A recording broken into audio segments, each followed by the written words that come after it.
Bismillahirrahmanirrahim. Assalamualaikum warahmatullahi wabarakatuh.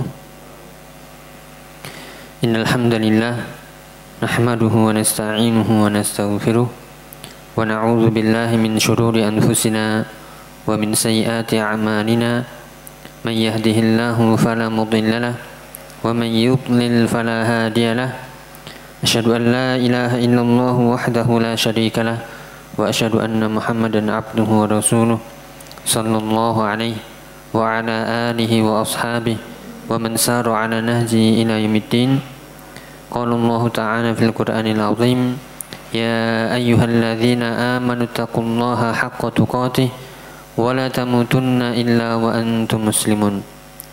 Wa ba'du fa inna asdaqal hadithi kitabullah wa khairal huda huda nabiyina Muhammadin sallallahu alaihi wa ala alihi wasallam wa syarrul umuri muhdatsatuha fa inna kulla muhdatsatin bid'ah wa kulla bid'atin dhalalah wa kulla dhalalatin finnar. Alhamdulillah ayyuhal ikhwah, para jamaah yang dirahmati Allah taala, marilah kita bersyukur kepada Allah Subhanahu wa taala di kesempatan pagi hari ini yang cerah. Alhamdulillah kita dipertemukan oleh Allah taala di majelis, di antara majelis-majelis ilmu dengan tidak ada niat lain kecuali yaitu menuntut ilmu syar'i, ilmu agama, dengan tujuan agar kita bisa lebih mendekatkan diri kita kepada Allah Ta'ala dengan ilmu-ilmu yang akan kita pelajari. Semoga langkah-langkah kita, niat-niat kita, usaha kita dalam rangka mendatangi majelis ilmu ini benar-benar dicatat sebagai amal kebaikan yang kelak akan bermanfaat untuk diri kita yaumul qiyamah. Amin ya rabbal alamin.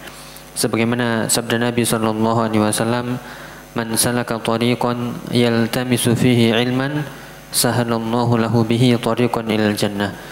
Siapa yang salaka tariqan, menempuh sebuah jalan dalam rangka mencari ilmu, menuntut ilmu, maka Allah akan memudahkan baginya jalan-jalan menuju surganya Allah Subhanahu wa taala. Maka di kesempatan pagi hari ini kita niatkan murni ingin mencari ilmu, kemudian dengan ilmu itu kita niatkan untuk mendekatkan diri kepada Allah. Dengan mendekatkan diri kepada Allah, Allah akan memudahkan jalan-jalan kita menuju surganya. Amin ya rabbal alamin. Dan juga di antara faedah kita menuntut ilmu, mencari ilmu adalah agar kita tidak terkena ancaman dari sabda Nabi sallallahu alaihi wasallam, yaitu sabda beliau, ad-dunya mal'unatun wa mal'unun ma fiha illa dzikrullah wa mawalah wa 'aliman aw muta'allimah. Ketahuilah dunia itu terlaknat, dan terlaknat pula apa saja yang di dalamnya kecuali zikir kepada Allah dan hal-hal yang membantu kita untuk zikir kepada Allah, yaitu taat kepada Allah, dan aliman au muta'allima, dan orang yang berilmu atau sedang mencari ilmu. Maka jangan sampai kehidupan kita ini yang mungkin kita sibuk pagi siang malam ternyata hanya mendapatkan laknat. Agar kita terbebas dari laknat, maka harus kita iringi dengan zikir kepada Allah, taat kepada Allah. Kemudian kita iringi kita sebagai penuntut ilmu jika mampu mengajarkannya. Jika tidak mampu, maka kita sebagai yang mendengarkan atau yang belajar, yaitu muta'allim atau alim, orang yang belajar atau yang mengajarkannya. Itulah ma'asyiral muslimin, para jamaah yang dirahmati Allah taala, muqaddimah agar kita termotivasi untuk terus belajar, terus mencari ilmu. Tujuannya tiada lain agar Allah memudahkan kita menuju surganya, mendekatkan diri kepada Allah dengan ketaatan-ketaatan kepadanya. Kemudian insyaallah yang akan kita bahas di sini adalah pelajaran tafsir yang lanjutan dari pembahasan sebelumnya, qadamullahu ma syafa'al, yang sempat terhenti lama, dan alhamdulillah bisa kita mulai lagi. Dulu pernah kita mulai dari surat Al-Fatihah, kemudian surat Juz Amma atau surat-surat dari Juz Amma, mulai dari surat An-Naba, dan yang sekarang adalah lanjutan yaitu surat An-Nazi'at. Ya, bagi yang memiliki mushaf bisa dilihat atau ya diikuti saja, dan tentu jika ada poin-poin penting silahkan nanti dicatat, dan juga jika ada pertanyaan silahkan ditanyakan biidznillah. Surat An-Nazi'at. Ya, surat An-Nazi'at ini adalah termasuk surat yang kedua dari surat-surat juz amma setelah An-Naba. Dan jumlah dari surat ini atau jumlah ayat dari surat ini sejumlah 46 ayat yang cukup panjang tentunya, dan akan kita sebutkan yaitu secara ringkasnya bagaimana agar kita bisa mengambil faedah apa makna dari surat An-Nazi'at, tentunya dengan mengambil faedah dari kitab-kitab para ulama. Agar lebih mudahnya surat An-Nazi'at ini yang jumlah ayatnya 46, tentu jika ini dibahas satu persatu tidak mungkin, yaitu dengan waktu sejam 2 jam. Akan tapi biidznillah insyaallah kita akan mencoba membagi ayat ini sebagaimana yang dibagi oleh para ulama sehingga kita mudah mempelajari ayat-ayat ini. Surat An-Nazi'at para ulama membagi menjadi 3 atau 4 bagian. Ya, kita bagi 4 saja.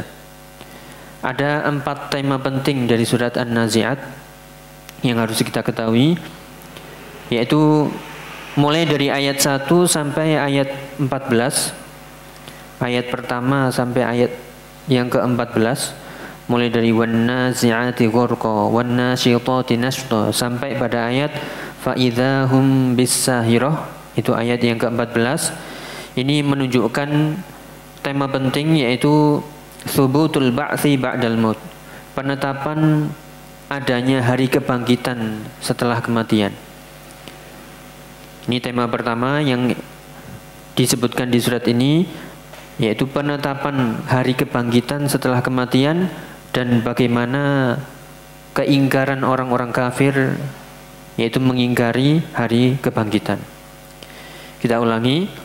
Dari ayat 1 sampai ayat 14 ini adalah penetapan hari kebangkitan setelah kematian dan bagaimana orang-orang kafir itu mengingkarinya. Yang tentu kita ambil pelajaran adalah jangan sampai kita seperti orang-orang kufar yang tidak beriman kepada hari akhir. Itu bagian pertama yang nanti akan kita sebutkan dan kita bahas bersama insyaallah, yaitu ayat 1 sampai ayat 14 menetapkan hari kebangkitan dan bagaimana orang-orang kafir mengingkarinya. Kemudian bagian kedua dari surat An-Nazi'at agar kita lebih mudah memahaminya, mulai dari ayat 15 sampai 26. Ya, ayat 15 mulai dari ayat hal ataka haditsu Musa sampai pada ayat inna fi dzalika la'ibratan liman yakhsha. Ayat 15 sampai 26 ini temanya adalah dakwah Musa kepada Firaun dan bagaimana akhir orang-orang yang menentang dakwah para rasul. Yaitu kita ulangi, ayat 15 sampai 26 ini adalah menceritakan tentang dakwah Musa kepada Firaun dan bagaimana akhir orang-orang yang menentang dakwah. Ini banyak sekali pelajarannya, nanti akan kita sebutkan. Itu bagian kedua. Kemudian bagian ketiga mulai dari ayat 27 ya sampai ayat 33. Mulai dari ayat a'antum asyaddu khalqan amis sama banaha sampai pada ayat mata'an lakum wa li'an'amikum. Ya, dari ayat 27 sampai ayat 33 ini adalah tema tentang balasan atau kembali diulang penetapan kembali tentang hari kebangkitan, dan di situ ada hari pembalasan dan yaumul hisab. Kita ulangi ayat 27 sampai 33 diulangi lagi penetapan hari kebangkitan dan di situ ada hari pembalasan dan hari hisab. Kemudian ayat terakhir atau bagian terakhir mulai dari ayat 34 sampai akhir 46. Ini adalah penjelasan bahwasanya hari kiamat itu murni Allah saja yang mengetahuinya. Bahwasanya hari kiamat itu hanya Allah yang mengetahuinya.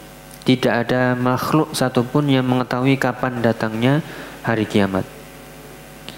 Itu adalah tema-tema yang akan kita bahas biidznillah. Ada 4 tema, yaitu mulai dari penetapan hari kebangkitan dan bagaimana orang-orang kufar mengingkarinya. Kemudian yang kedua adalah bagaimana dakwah Nabi Musa kepada Fir'aun dan bagaimana hasil akhir orang yang menentang dakwah. Dan yang ketiga adalah penetapan hari kebangkitan, hari pembalasan, dan yaumul hisab. Dan yang terakhir adalah penjelasan bahwasanya hari kiamat itu hanya Allah yang mengetahuinya saja. Baik, kita mulai pelan-pelan. Semoga tidak ngantuk ya. Ya, semoga cukup waktunya juga. Baik, a'udzu billahi minasyaitonir rajim. Bismillahirrahmanirrahim. Qala Allah Ta'ala wan nazi'ati gharqa wan nashitati nashta was sabihati sabha fas sabiqati sabqa fal mudabbirati amra. Kita pecah-pecah agar kita bisa memahaminya. Ayat pertama sampai ayat yang kelima ini adalah menjelaskan tentang perbuatan malaikat, yaitu Allah Subhanahu wa taala menciptakan para malaikat dengan tugas masing-masing yang Allah Subhanahu wa taala mewakilkan itu atas perintahnya. Mulai dari wan nazi'ati gharqa. Ini sebuah ayat yang harus kita cermati. Wan nazi'ati gharqa. An-nazi'at itu dari kata naza'a. Naza'a itu artinya mencabut. Gharqa berarti mencabut dengan keras. Kira-kira ayat ini adalah untuk orang beriman atau orang-orang kufar? Ya. Di sini Allah Subhanahu wa taala bersumpah. Wa di sini artinya bukan dan, tapi artinya adalah demi. Seperti kalau kita sumpah wallahi. Ya, wallahi. Kalau kita sebagai makhluk tidak boleh bersumpah kepada selain makhluk. Berarti harus bersumpah kepada Allah Ta'ala saja. Wallahi, ya, atau War-Rahman, dengan nama-nama dan sifatnya. Adapun Allah Subhanahu wa taala, itu Allah berhak bersumpah dengan ya apapun. Kenapa? Yaitu Allah Subhanahu wa taala bersumpah. Jika Allah Subhanahu wa taala bersumpah dengan makhluk, berarti itu menunjukkan sesuatu yang besar yang harus kita cermati. Banyak sekali ayat-ayat yang menunjukkan Allah bersumpah dengan makhluk. Wan nazi'at, wad-duha, wal 'asr, wal lail. Itu semuanya makhluk-makhluk Allah. Allah berhak bersumpah dengan ya apapun. Adapun kita tidak boleh bersumpah kecuali hanya kepada Allah Ta'ala semata. Jika Allah bersumpah dengan sesuatu, itu menunjukkan yaitu perkara besar. Wal 'asr, berarti Allah bersumpah demi waktu. Berarti waktu itu harus kita perhatikan. Kenapa Allah sampai bersumpah dengan waktu? Wal lail, kenapa Allah bersumpah dengan malam? Wad duha, bersumpah dengan waktu duha, dan seterusnya. Maka ini yang perlu kita perhatikan. Kembali ke ayat ini, wan nazi'ati gharqa. Allah bersumpah demi malaikat-malaikat yang mencabut nyawa dengan keras. Ya, nas'alullah al-'afwa wal 'afiyah. Kalau kita lihat bagaimana ya keadaan orang-orang kufar di sakaratul mautnya. Ada yang mungkin kita dapati meninggal dalam keadaan ya melotot, atau meninggal dalam keadaan mengerikan pandangannya, yaitu saking sakitnya, yaitu naza', dicabut dengan keras. Bahkan digambarkan dalam hadis, roh yang dicabut dari orang-orang kufar itu seperti kalau kita punya kapas, kemudian di situ kita masukkan besi, yang besi itu ada duri-durinya, kemudian kita tarik dengan keras. Apa yang terjadi? ya kapas-kapas itu akan ya berhamburan. Begitulah keadaan ruh orang-orang yang dicabut dari orang-orang kufar. Nas'alullah wal afiyah. Ya, kita ambil pelajaran dari ayat ini. Kemudian wan nasyitati nashta. Dan Allah Subhanahu wa taala bersumpah dengan malaikat yang mencabut nyawa dengan lemah lembut. Ini untuk orang-orang beriman. Ya, meskipun dengan lemah lembut tetap ada rasa sakitnya. Ya, innalil mauta la sakarat, kata Nabi sallallahu alaihi wasallam. Sungguhnya kematian itu ada sakaratnya dan di situ ada rasa sakitnya. Nah, tentu kita belum pernah merasakan ya. Tidak bisa kita Nabi kita beriman bahwasanya di setiap kematian itu ada rasa sakitnya. Kemudian was-sabihati sabha. Masih Allah Subhanahu wa taala bersumpah dengan malaikat-malaikat yang turun dari langit dengan cepat. Was-sabihati sabha. Ya, turun dari langit dengan begitu cepat. Untuk apa? Ya, melaksanakan perintah-perintah Allah Subhanahu wa taala. Fas-sabiqati sabqa. Demikian juga Allah bersumpah dengan malaikat-malaikat yang cepat, bahkan mendahului angin yang berhembus. Kemudian ayat yang kelima, fal mudabbirati amra, dan Allah Subhanahu wa taala bersumpah dengan malaikat-malaikat yang mudabbir, yang mengatur urusan dunia. Bahkan di sini Syekh Abdurrahman As-Sa'di rahimahullah mengatakan fal mudabbirati amra, ini adalah al malaikatul ladzina wakkalahumullahu an yudabbiru katsiran min umuril alam. Ini adalah malaikat-malaikat yang Allah Subhanahu wa taala berikan wewenang tugas untuk mengatur seluruh alam semesta ini. Tentu kita bertanya, berarti kayak presiden dong, punya menteri-menteri. Berarti kalau nggak ada menteri nggak bisa kerja. Berarti Allah ada kekurangan. Kenapa kok sampai mewakilkan malaikat? Kok nggak Allah sendiri saja? Nah, ini jangan sampai terkena syubhat. Kira-kira apa jawabannya? Mungkin nggak kita bayangkan seperti itu Allah Subhanahu wa taala? Ya, tidak mungkin. Kita tidak boleh menyamakan Khaliq Allah dengan makhluk yang lemah. Kalau kita dapati persamaan, ya di situ mungkin secara zahir, akan tapi tidak bisa kita samakan hakikatnya. Jika seorang raja butuh menteri, itu karena lemah, nggak mungkin. Tapi jika Allah Subhanahu wa taala memerintahkan makhluknya, di situ ada hikmah.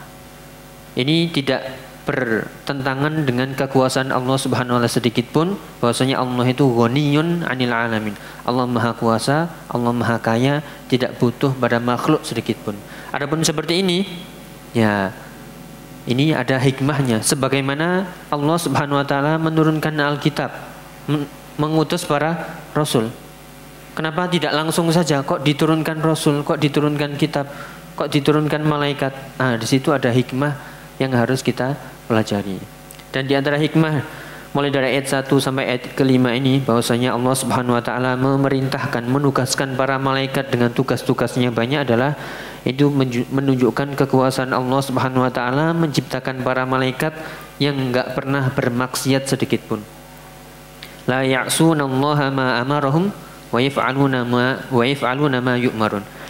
Malaikat itu enggak pernah menentang Allah sedikit pun dan selalu taat terhadap apa yang diperintahkan. Beda dengan manusia. Manusia disuruh taat saja, ya ada yang taat, ada yang tidak. Apalagi syaitan, ya lebih banyak. Maka itulah perbedaan, yaitu al-ins, manusia, al-jin, bangsa jin, dan al-malak, yaitu para malaikat. Itu hikmahnya, yaitu agar kita memetik apa di balik hikmah ini, yaitu tidak kita mempertanyakan, karena yang ditanya itu nanti kita, bukan Allah. Gak mungkin kita tanya kepada Allah. Allah yang ditanya, tapi kita nanti yang ditanya. Ya, itu yang harus kita imani. Tidak boleh kita menyamakan sedikit pun Allah Al-Khaliq Al-Ghani ya dengan makhluk yang dhaif. Ya, itu ayat 1 sampai 5 semuanya berbicara tentang malaikat-malaikat yang Allah sudah tugaskan dan Allah wakilkan mengurusi urusan dunia dan urusan manusia. Ada yang ditugaskan menurunkan hujan, ada yang ditugaskan memikul arsy, ada yang ditugaskan mencabut nyawa. Ya, ada yang ditugaskan mencatat, yaitu amal baik dan amal buruk manusia. Ada yang ditugaskan yaitu bertanya nanti di alam kubur, yaitu man rabbuka wa man nabiyuka ya wa ma dinuka. Ada yang ditugaskan menjaga surga dan neraka, dan banyak lagi. Yang kita imani adalah sejumlah yang disebutkan dalam Al-Quran dan Sunnah nama-namanya. Adapun secara hakikatnya itu sangat banyak. Ya, itu yang perlu kita imani. Ada nama-nama yang disebutkan, ya seperti malaikat Jibril, ya Munkar Nakir. Ada nama-nama yang tidak disebutkan yang jumlahnya sangat banyak. Kemudian ayat yang ke-6, yauma tarjufur rajifah. Ini kita sudah mulai membicarakan tentang penetapan hari kebangkitan. Yang di sini orang-orang kufar mereka mengingkarinya, nggak percaya pada hari kebangkitan. Yauma tarjufur rajifah. Ingatlah ketika tarjufur rajifah, ayatnya ke-6, sesungguhnya kamu nanti akan dibangkitkan, yaitu hari ketika tarjufur rajifah, ketika bumi itu goncang, yaitu dengan tiupan sangkakala yang pertama. Yauma tarjufur rajifah, hari ketika bumi itu bergoncang, semuanya akan dibangkitkan. Tatba'uhar radifah. Tatba'uhar radifah, tiupan yang pertama itu nanti akan diiringi dengan tiupan yang kedua. Qulubun yauma idzin wajifah. Dan barulah di situ nanti hati-hati manusia amat sangat takut, karena ya benar-benar mengalami selama ini yang mungkin didengar hari kebangkitan. Nah, waktu itu benar-benar terjadi, dan tentu qulubun yauma idzin wajifah, yaitu hati-hati manusia pada waktu itu sangat-sangat takut. Absaruha khashi'ah, bahkan pandangannya ya tunduk sudah. Gak bisa lagi kita menengokkan atau menongakkan wajah kita. Sudah sangat-sangat yakin ternyata ini benar. Nah, tentu kita tidak mau seperti itu, baru beriman setelah hari kebangkitan. Kita yang hidup di dunia ini harus benar yakin, seyakin-yakinnya hari kebangkitan itu ada, mulai dari tiupan sangkakala pertama, kedua, digambarkan oleh Allah Ta'ala bagaimana keadaan manusia pada waktu itu. Hati-hati mereka sangat takut, pandangan mereka tunduk. Yaquluna inna lamarduduna fil hafirah. Orang-orang kafir nanti mereka akan mengatakan, a inna lamarduduna fil hafirah. Apakah nanti kita ini akan dibangkitkan ya dari kubur, padahal kita sudah mati. Masa sih orang sudah mati hidup lagi? Nah, itu yang akal pikiran mereka yang belum bisa menerima. Sudah mati, ya dikubur, tulang belulangnya hancur menjadi tanah lagi, masa mau kembali lagi? Ini kayaknya nggak mungkin. Ini kalau ya dengan akal pikiran. Inilah orang-orang kufar yang menganggap, yang mendewakan akal sehingga nggak mungkin hidup lagi. Ya, aidza kunna 'idhaman nakhirah. Bukankah kami dahulu yaitu sudah menjadi tulang belulang yang hancur lebur? Sudah nggak ada sisa sama sekali, kok hidup lagi? Kayaknya nggak mungkin. Qalu tilka idzan karratun khasirah. Akhirnya mereka mengatakan, kalau benar demikian itu maka ini adalah sesuatu yang amat sangat merugikan. Ya, kembali kenapa orang-orang kufar yaitu tidak mengimani hari kebangkitan, karena mereka melihat dengan akalnya. Nggak mungkin manusia yang sudah hancur lebur yang menjadi tanah hidup lagi. Ini kayaknya nggak mungkin. Akan tapi dibantah nanti di ayat-ayat yang disebutkan setelah ini. Kalau mereka menolak hari kebangkitan dengan akal, Allah Subhanahu wa taala ingin ngajak bicara mereka dan orang-orang yang semadhab, yang berpikiran seperti mereka. Kalau nggak beriman dengan ayat, ya kita bawakan logika. Nanti perang, mana logika mana yang lebih kuat. Ya qalu tilka idzan karratun khasirah. Kalau ini adalah benar, maka ini adalah sesuatu yang merugikan. Kenapa? Karena mereka di dunia yang nggak beriman, nggak bertakwa kepada Allah, berbuat sewenang-wenang, berbuat sesukanya, maka jika itu benar-benar terjadi, sudah sangat merugikan. Fa innama hiya zajratun wahidah. Padahal kebangkitan itu hanya terjadi yaitu dengan satu tiupan saja. Fa innama hiya zajratun wahidah. Itu hanya terjadi dengan satu tiupan, kemudian seluruh makhluk mulai dari zaman Nabi Adam sampai hari kiamat semuanya bangkit. Ya, hanya dengan satu tiupan. Fa idzahum bis-sahirah. Dan tiba-tiba mereka sudah ada di muka bumi. Ini ayat yang harus kita imani, yaitu bahwasanya kebangkitan itu nanti ada dengan satu tiupan saja. Nanti semuanya manusia semenjak dari zaman Nabi Adam sampai hari kiamat itu semuanya ya dibangkitkan dengan satu tiupan. Ya, ini bagian pertama dari ayat ini, dari surat ini, tentang penetapan yaitu hari kebangkitan setelah kematian dan bagaimana orang-orang kufar mengingkarinya. Karena mereka tidak beriman, tentu mereka mengingkari dengan akal mereka. Gak mungkin manusia itu mati jadi tanah kok hidup lagi, kok bisa dirangkai lagi. Mustahil ini.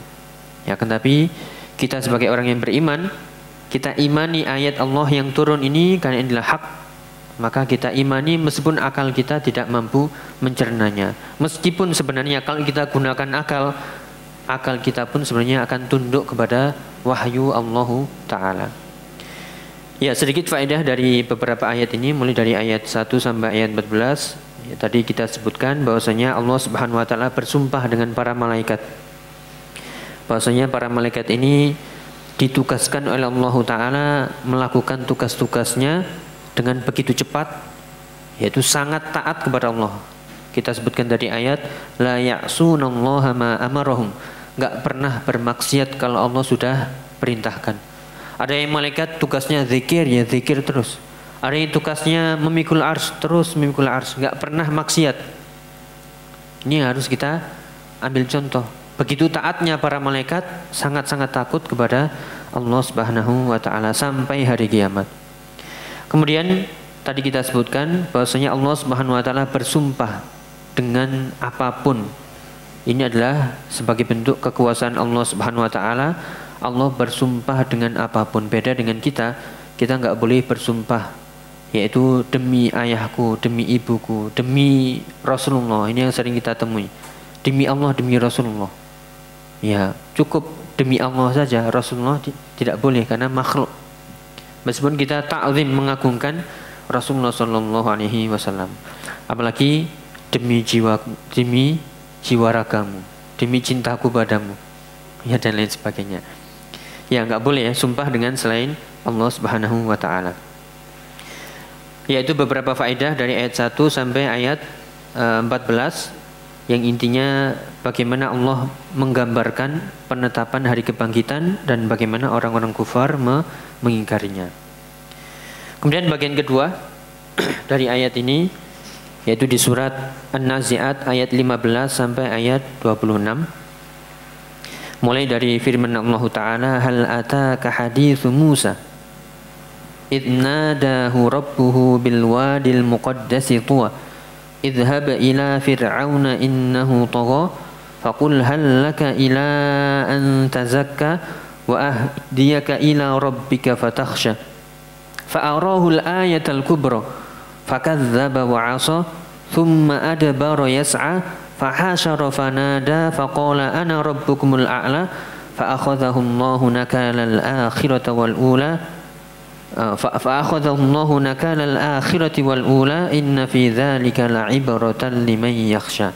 Yang intinya tadi kita sebutkan ini adalah kisah dakwahnya Nabi Musa kepada Fir'aun. Di antara faedah kenapa Allah Subhanahu wa Ta'ala selalu menyebutkan bahkan sering kali mengulang kisah Musa Fir'aun, kisah Musa Fir'aun berkali-kali di ayat. Di antara faedahnya adalah agar kita mengambil pelajaran antara al-haq dengan al-batil itu mesti selalu ada pertentangan.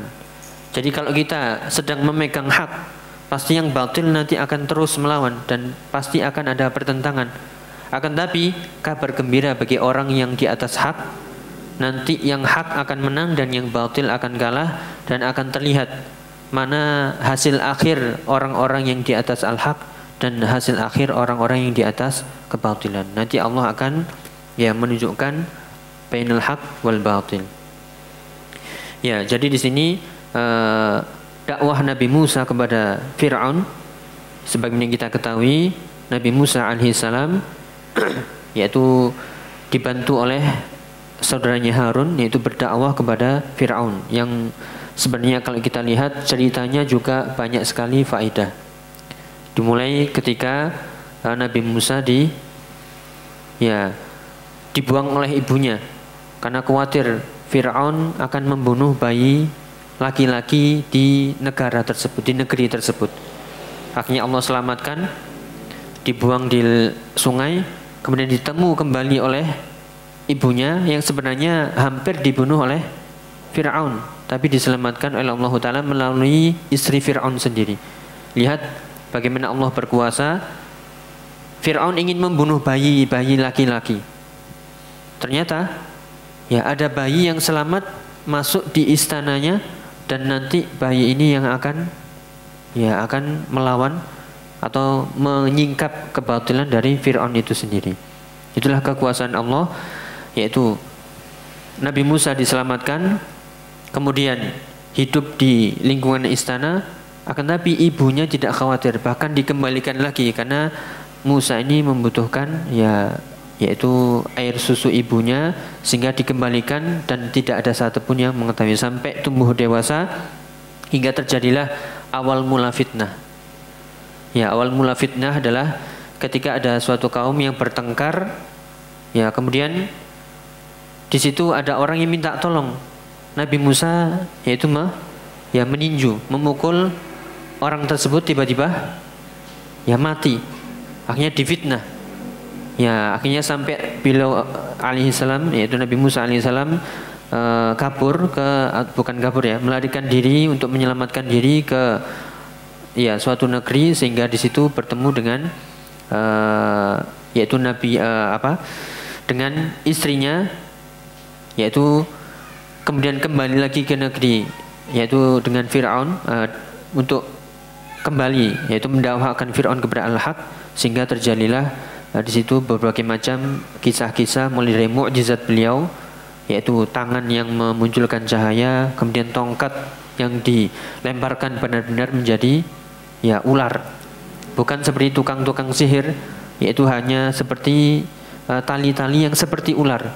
Tapi ketika Musa melemparkan tongkatnya, itu benar-benar menjadi ular, sehingga orang-orang, yaitu tukang-tukang sihir ini benar-benar yakin ini bukan sihir, ini ular beneran, sehingga mereka langsung tunduk beriman kepada Nabi Musa dan beriman kepada Allah Ta'ala, hingga terjadilah dakwah yang seperti ini yang kita ketahui, yaitu Nabi Musa dikejar sampai melewati Laut Merah. Disitulah Allah menunjukkan kekuasaannya, yaitu dengan memukulkan tongkat dibelahlah laut itu menjadi dua, sehingga Nabi Musa dan para sahabatnya selamat. Dan ketika Fir'aun melewatinya,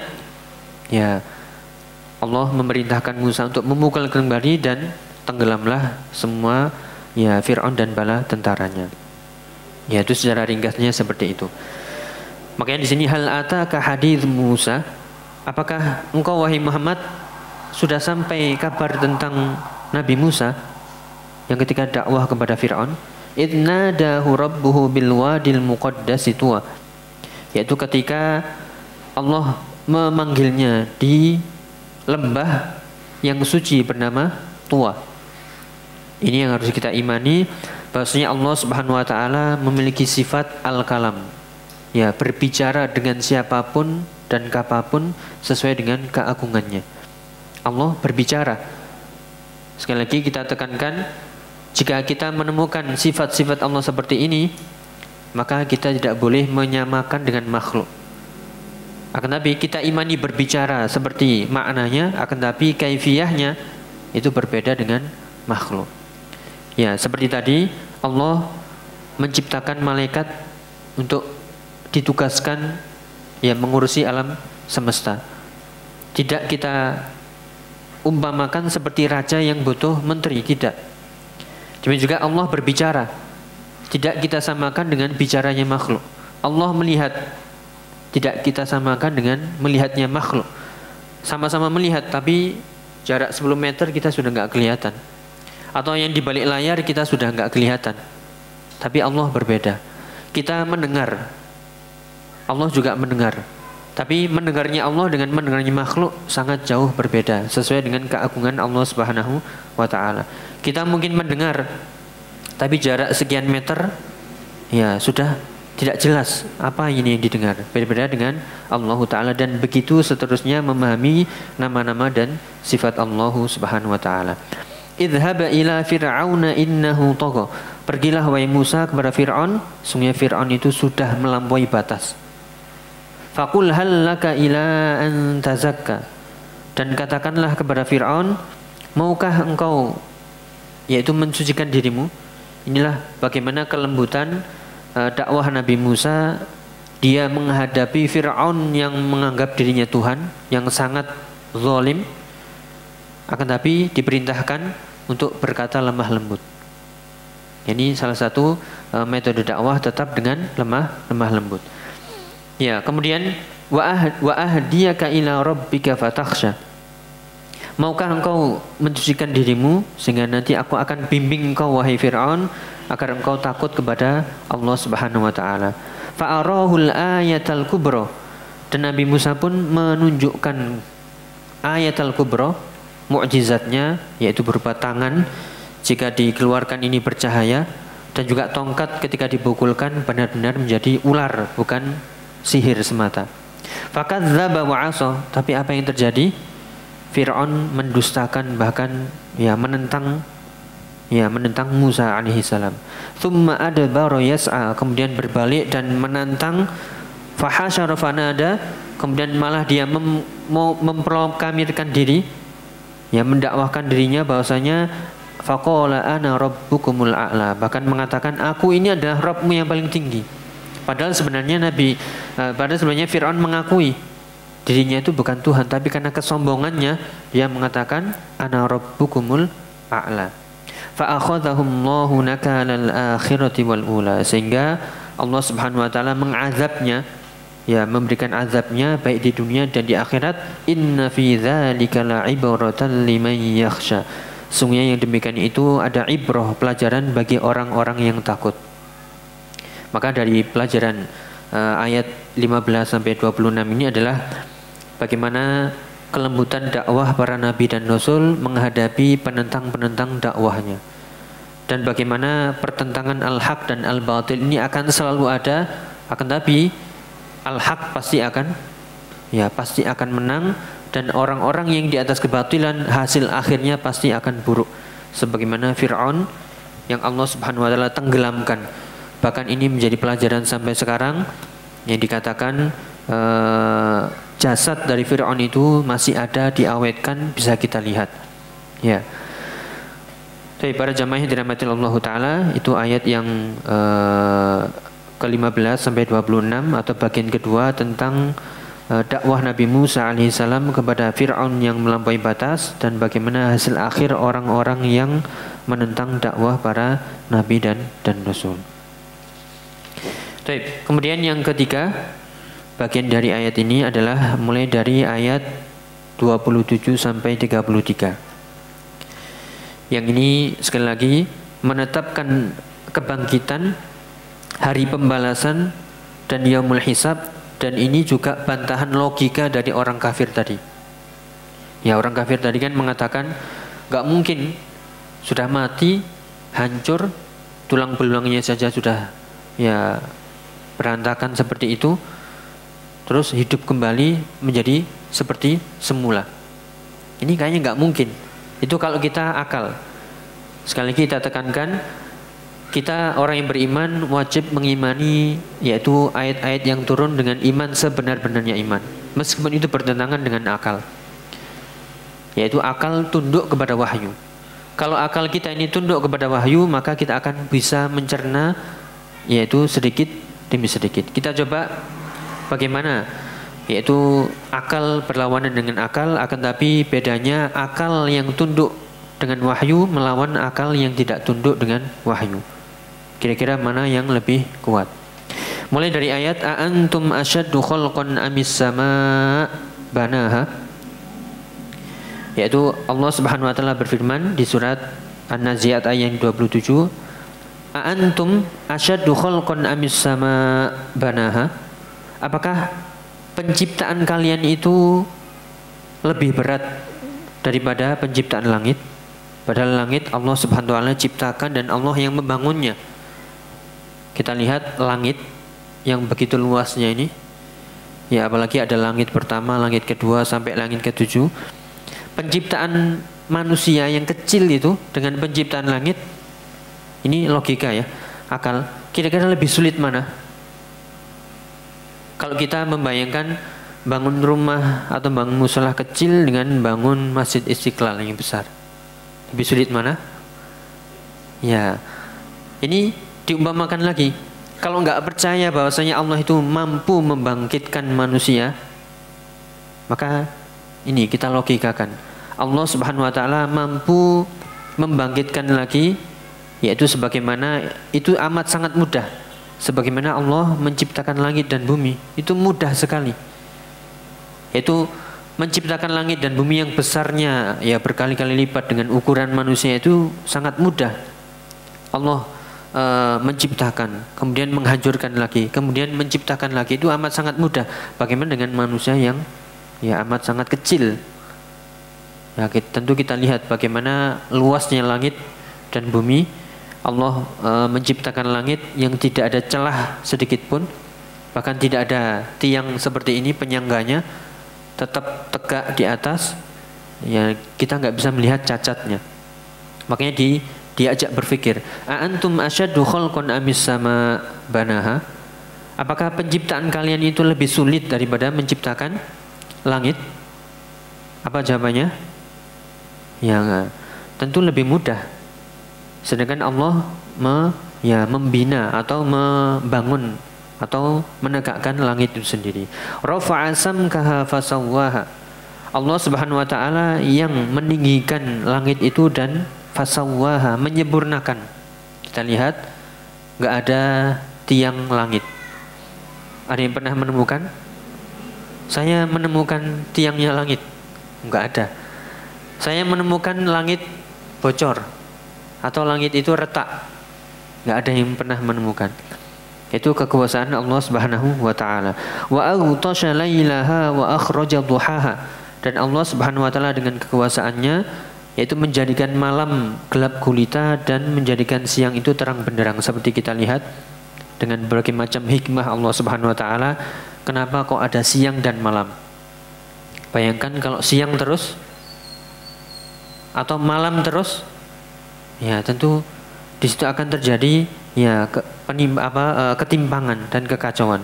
Tapi dengan keadilan Allah, hikmah Allah, dibagi siang, ya dibagi malam dengan berbagai macam hikmahnya. Itu Allah menjadikan malam gelap gulita, wa aghtasha lailaha wa akhraja duhaha, dan mengeluarkan atau menjadikan siangnya itu terang benderang. Wal arda ba'da dzalika dahaha. Ini diajak berpikir lagi. Kalau nggak mampu mencerna langit yang tadi yang Allah Subhanahu wa taala ciptakan, nggak ada tiangnya, sempurna. Kemudian Allah menciptakan siang dan malam. Kemudian Allah Subhanahu wa taala juga menciptakan bumi. Wal arda ba'da dzalika dahaha.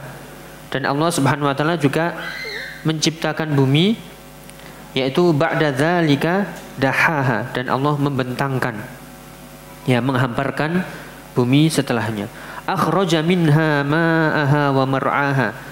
Allah Subhanahu wa taala mengeluarkan yaitu dari bumi itu ma'aha, air-airnya dan juga tumbuhan-tumbuhannya dengan kekuasaan Allah taala. Wal jibala arsaha. Kemudian Allah juga menciptakan langit-langit yang teguh sebagai pondasi, seolah-olah ya pondasi bumi yang kuat, yang itu pun nanti juga Allah hancurkan. Ya, diajak berpikir terus. Langit, ya, bumi, siang, malam, gunung-gunung itu semuanya besar, ciptaan Allah yang besar. dibanding manusia amat sangat kecil. Nah, ini kita harus berpikir. Allah mampu menciptakan yang sangat-sangat besar itu, mampu menghancurkan dan mampu menciptakan lagi. Bagaimana dengan menciptakan manusia yang sangat-sangat kecil? Nah, tentu ini akal kita sudah nggak kuat, sudah nggak mampu. Kita tugasnya adalah yaitu mengimani apa yang Allah sebutkan dalam Al-Quran, yaitu dan juga yang Rasulullah sampaikan melalui sunnahnya. Mata'allakum mali an'amikum. Semuanya itu untuk kesenanganmu dan juga untuk hewan ternakmu. Ini adalah sebuah nikmat yang harus kita syukuri. Ya, semuanya Allah ciptakan untuk manusia. Tapi bukan untuk sekedar bersenang-senang saja, tapi di situ untuk beribadah kepada Allah Subhanahu wa taala. Inilah yaitu dimulai dari ayat 27 sampai 33 apa tadi, bantahan yaitu akal orang-orang kufar ketika menentang hari kebangkitan. Mereka enggak percaya kalau manusia itu bangkit lagi, hidup lagi, diciptakan lagi. Akhirnya diajak berpikir, bandingkan manusia yang kecil dengan langit yang besar, dengan bumi yang begitu luas yang dihamparkan, dengan siang dan malam, dengan gunung-gunung yang sangat besar. Ya, tabarakallahu ta'ala amma yusyrikun, yaitu maha suci Allah, maha besar Allah dari apa yang mereka persekutukan. Kemudian bagian terakhir dari ayat ini, dari surat ini adalah mulai dari ayat 34 sampai 46. Fa idza ja'atit tammatul kubra. Barulah di sini Allah Subhanahu wa taala menjelaskan kembali keadaan hari kiamat, yang tentunya ini kita harus mengimani seiman-imannya dengan hak. Jangan nanti seperti orang-orang kufar yang enggak percaya. Padahal ya kita sebagai orang beriman adalah mengimani ayat yang turun, karena itu adalah al-haq. Kalau kita enggak mau mencernanya, ya kita tundukkan akal kita, hati kita kepada wahyu. Nanti ya rasa takut itu akan muncul. Yaitu fa idza ja'atil tammatul kubra. Apabila telah datang yaitu malapetaka yang sangat besar. Ini nama-nama hari kiamat. Ada yang dinamakan al-qiyamah, ada yang dinamakan al-qari'ah, ada yang dinamakan as-sakhah, ada yang dinamakan ya at-tammatul kubra, yaitu apabila telah datang hari kiamat yang sangat menakutkan. Yauma yatadzakkarul insanu ma sa'a. Hari ketika manusia sudah mulai ingat, aduh dulu saya begini, saya begini, saya begini. Ya, ini keadaan manusia pada waktu itu. Jangan sampai nanti menyesal hanya di akhir saja. Ya, yauma yatadzakkarul insanu ma sa'a. Kalau sudah datang hari kiamat, nanti manusia baru sadar. Nah, kita enggak mau seperti itu. Kita sadarnya harus sekarang. Mumpung masih di dunia, kita pelajari ayat-ayat Allah, kita imani, kemudian kita amalkan, kita melakukan ketaatan kepada Allah, kita hindarkan segala dosa-dosa, banyak-banyak bertaubat jika terpeleset, istighfar, ya, dan banyak melakukan amal soleh, sehingga ya kita tidak menyesal di akhir ketika ingat apa yang sudah dikerjakan dan sudah terlambat. Yauma yatadzakkarul insanu ma sa'a wa burrizatil jahimu liman yara. Dan ketika neraka-neraka itu diperlihatkan dengan jelas. Bayangkan hari kiamat sudah datang dengan berbagai macam keadaan yang genting, yaitu langit pecah, gunung terbang, ya semuanya berantakan, hancur luluh lantah, kemudian manusia dihidupkan kembali seperti semula dalam keadaan hurun muhajjalin, dalam keadaan telanjang bulat, kembali tidak berkhitan, dan pada waktu semuanya enggak mampu melihat itu fulan, ya itu artis, itu bukan, enggak sempat. Kita semuanya sibuk, yauma yatadzakkarul insanu ma sa'a. Semuanya sibuk memikirkan sudah apa dulu yang sudah aku lakukan. Enggak sempat ini ayahku, ini ibuku, ini anakku, ini istriku. Gak sempat. Bahkan gak sempat melihat aurat orang lain. Beda kalau kita di dunia, ya melihat aurat sedikit terbuka mungkin kita melirik, ya terpengaruh, tergoda. Tapi pada waktu itu gak sempat memikirkan apapun kecuali dirinya sendiri. Wa burrizatil jahimu liman yara. ketika neraka itu sudah dipampang di depannya, ya sudah tidak ada lagi yaitu perbaikan. Semuanya sudah terlambat, kita sendiri yang menanggung akibatnya. Fa amma man tagha, orang yang melampaui batas di dunia, banyak melakukan dosa maksiat waliyadzubillah, ya kita banyak istighfar. Wa atharul hayatad dunya, dan orang yang mendahulukan kehidupan dunia daripada akhirat, maka apa akibatnya? Fa innal jahima hiyal ma'wa, maka nerakalah yaitu tempat kembalinya. Pelajaran yang bisa kita ambil adalah jangan sampai ya penyesalan itu datang di akhir sehingga semuanya sudah terlambat. Kita di dunia ini banyak melakukan dosa dan maksiat, kemudian kita lebih mencintai dunia, lebih berat pada dunia daripada akhirat. Ya dunia dan dunia, sehingga fa innal jahima hiyal ma'wa. Itu keadaan orang-orang yang cinta dunia, orang-orang yang tidak beriman, orang-orang yang melampaui batas. Wa amma man khafa maqama rabbih wa nahan nafsa 'anil hawa. Adapun orang-orang yang takut kepada Allah Subhanahu wa taala, wa nahan nafsa 'anil hawa, dan dia menahan hawa nafsunya, keinginannya untuk berbuat buruk. Ini yang harus kita contoh. Ada orang-orang yang beriman, ada orang yang bertakwa, mereka sangat takut kepada Allah Subhanahu wa taala dan mereka menahan hawa nafsunya, tidak mementingkan dunia. Fa innal jannata hiyal ma'wa, dan surga adalah tempat kembalinya. Inilah yang harus kita tuju, yaitu imma ilan nar wa imma ilal jannah. Kita mau kembali kemana? Mau ke surga atau ke neraka? Tidak ada tempat yang ketiga. Dan yang menentukan adalah ya amal kita di dunia. Apakah kita melampaui batas? Apakah kita mendahulukan dunia? Ataukah kita takut kepada Allah Subhanahu wa taala, menahan hawa nafsu kita tidak berbuat buruk, banyak-banyak istighfar, banyak beramal soleh, terus mendekatkan diri kepada Allah. Ya, tinggal kita memilih. Yas'alunaka 'anis sa'ati ayyana mursaha. Barulah Allah menceritakan jika ada orang-orang yang bertanya kepadamu wahai Muhammad tentang hari kiamat, kapan terjadinya? Fima anta min dzikraha. Ya, fima anta min dzikraha, yaitu kapan terjadinya. Dan ketika orang-orang kafir bertanya seperti itu, maka siapakah yang mampu menyebutkannya? Maka ila rabbika muntaha, kembalikanlah semuanya kepada Allah. Innama anta munziru may yakhshaha. Sungguh engkau Muhammad hanya memberi peringatan kepada orang-orang yang takut saja. Inilah pelajarannya. Kita banyak mengaji, banyak membaca ayat, yaitu semuanya serba mengerikan, semuanya menakutkan. Keadaan hari kiamat begitu gentingnya, keadaan orang-orang yang ingkar seperti ini, keadaan orang yang bertakwa seperti ini, surga seperti ini, neraka seperti ini. Semuanya itu hanya akan bermanfaat bagi orang yang takut saja.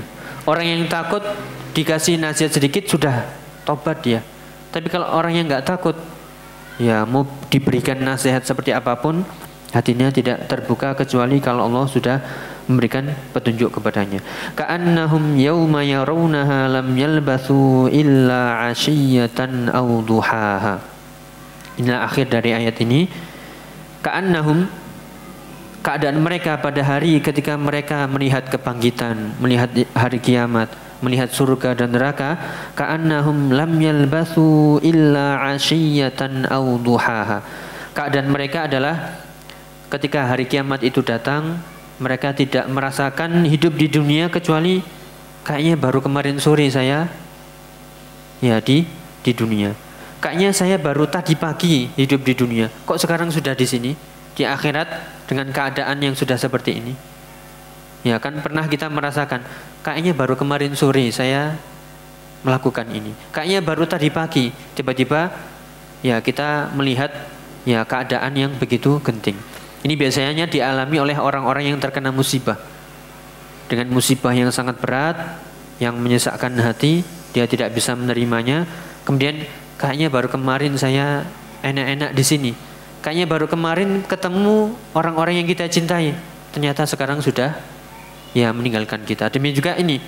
Ketika hari kiamat datang, nanti orang-orang kufar akan membayangkan dan mengatakan, kayaknya di dunia hidupnya cuma sebatas duha saja atau sebatas sore saja.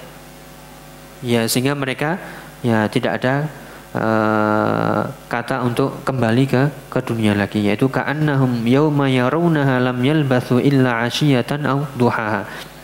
Mereka membandingkan kehidupan akhirat yang begitu mengerikan seperti itu dibandingkan dengan kehidupan dunia.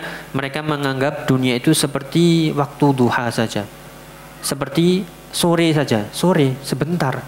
Padahal di dunia dia lama sekali, ada yang 60, 70, 100 tahun, yang begitu lamanya. Tapi setelah dihadapkan dengan akhirat, ya seolah-olah baru kemarin, seolah-olah tadi pagi.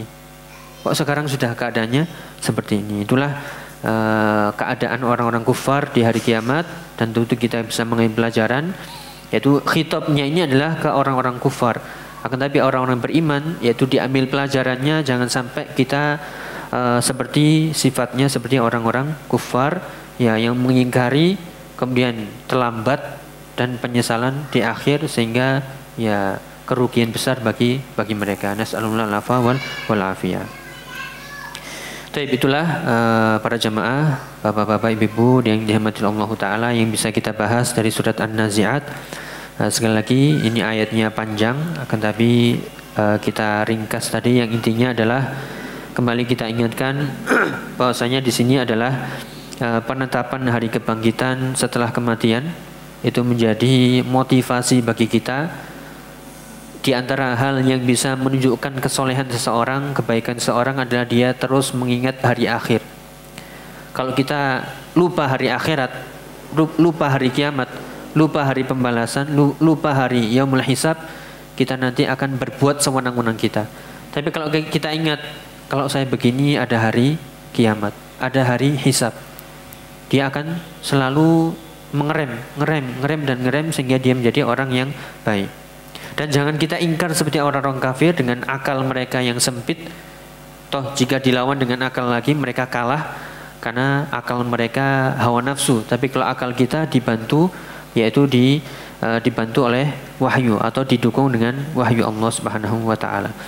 Kemudian faedahnya biar kita lebih ingat bagaimana dakwah Musa kepada Fir'aun dan hasil akhir orang-orang yang menentang dakwah. Kemudian bantahan logika dari orang-orang kufar yang menentang hari kebangkitan. Allah bandingkan antara penciptaan manusia yang amat sangat mudah dengan penciptaan ya langit yang begitu besar, bumi yang begitu luas dan berbagai macam isinya. Dan bagaimana keadaan pada hari kiamat pada waktu itu, penyesalan orang-orang kufar, dan juga rahasia Allah Subhanahu wa taala yang mengetahui kapan terjadinya hari kiamat tersebut. Ya, wallahu ta'ala al-miswab. Mungkin itu yang bisa kita bahas. Semoga yang sedikit ini bermanfaat. Yang tentu kita berharap dengan mempelajari ayat ini kita semakin takut kepada Allah. Kita siap-siap, yaitu dengan amal soleh kita, yaitu menuju kebangkitan setelah kematian kita. Semoga kita dimudahkan oleh Allah Ta'ala untuk terus taat, ya, terus beriman kepada Allah Subhanahu wa taala, beramal soleh. Baik, kita cukupkan. Semoga yang bisa kita bahas ini bermanfaat untuk diri kita, keluarga kita, dan bisa memotivasi diri kita untuk terus berbuat amal soleh, istiqomah di atasnya. Yang kita inginkan adalah husnul khotimah. Definisi atau terminal tujuan akhir kita adalah kampung akhirat, bukan kampung dunia. Dan kita berharap semoga Allah Subhanahu wa taala mengumpulkan kita semuanya di kampung akhirat, di surganya Allah Ta'ala yang penuh dengan kenikmatan. Amin amin ya rabbal alamin. Kurang lebihnya mohon maaf. Kita akhiri subhanakallahumma bihamdika asyhadu an la ilaha illa anta astaghfiruka wa atubu ilaik.